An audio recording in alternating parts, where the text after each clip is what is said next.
Chaque jour, Charles et Carole vous présentent la leçon de l'école du sabbat.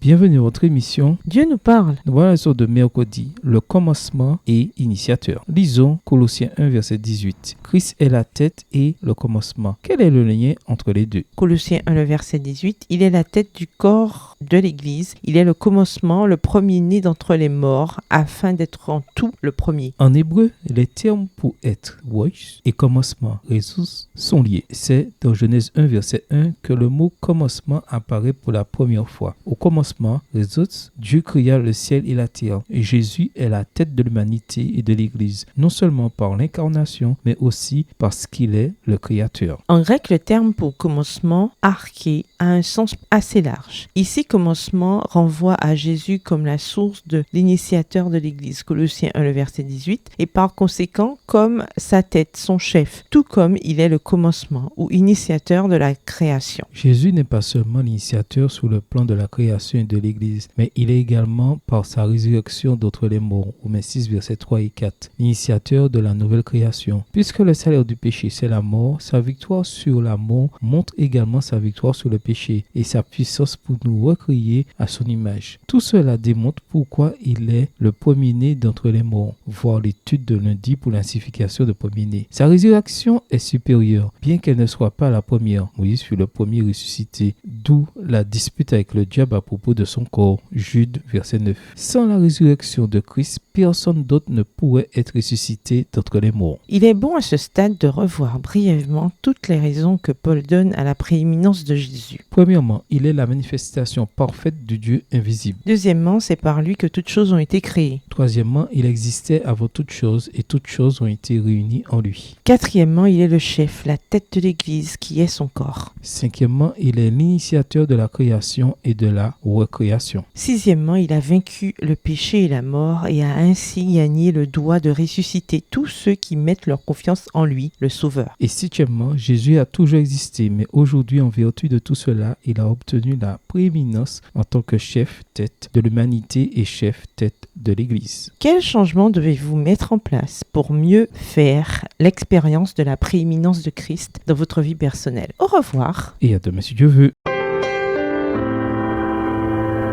Dieu nous parle. Chaque jour, Charles et Carole vous présentent la leçon de l'école du sabbat.